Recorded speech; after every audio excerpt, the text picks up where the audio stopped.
Assalamualaikum warahmatullahi wabarakatuh. Perkenalkan, kami dari kelas 01 SKKK 002 kelompok 7 dengan dosen pengampu Ibu Purwatiningsih SPD MM MK. Sebelumnya, perkenalkan saya Muhammad Muhammad Hasibuan. Saya Jessica Saudara.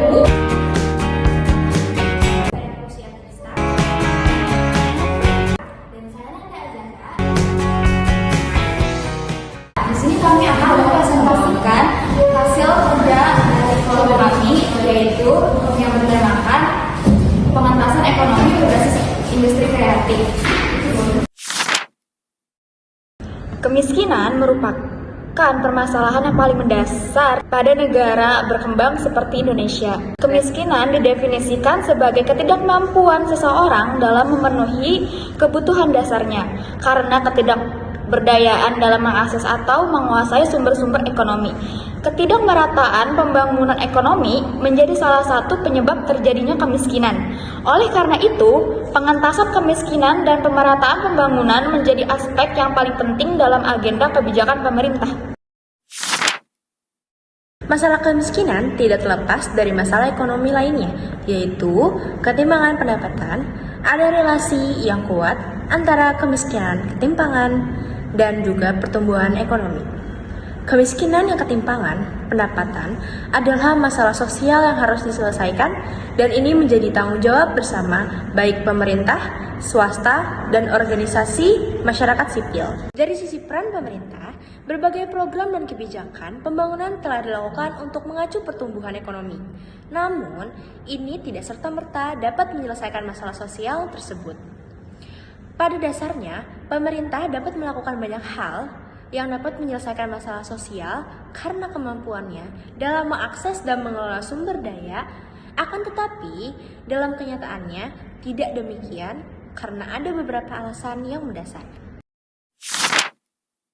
Di Indonesia, wirausaha sosial tumbuh dengan cepat seiring dengan keyakinan bahwa kewirausahaan sosial dapat mengatasi masalah-masalah sosial. Itu menurut Utomo 2014. Upaya penyelesaian masalah sosial dengan menggunakan pendekatan kewirausahaan merupakan terobosan yang luar biasa. Ini telah dibuktikan dari berbagai praktik kewirausahaan sosial seperti kisah Muhammad Arifin. Sosok pendiri Yayasan Rumah Pintar dan Kreatif di Banjarmasin, Kalimantan Selatan, ini bermulai dari bisnis kerajinan dengan memanfaatkan sampah dan limbah kayu menjadi sebuah barang yang bernilai ekonomis. Lewat bisnis ini, Arifin pun mengajak sejumlah pihak, mulai dari anak-anak jalanan, masyarakat sekitar, hingga warga binaan Lapas Banjarmasin turut serta. Mereka tak hanya dijadikan tenaga kerja, tetapi juga dibina untuk dapat memiliki keterampilan dan kepintaran, sehingga bisa mandiri dan berwirausaha sendiri. Pemuda asal Banjarmasin ini menuturkan rumah kreatif yang didirikannya tak memiliki tujuan komersil.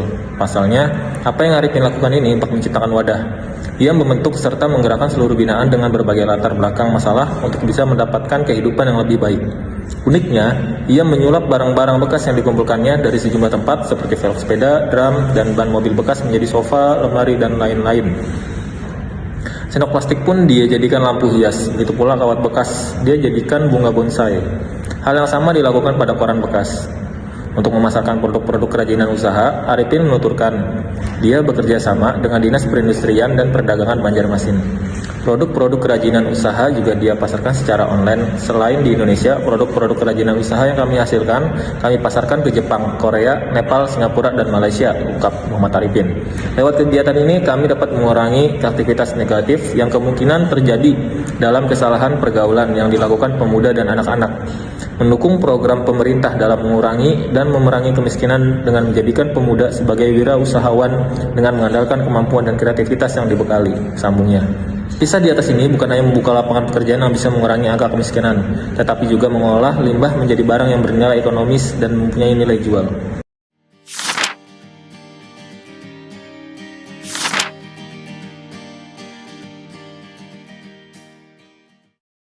Sekian presentasi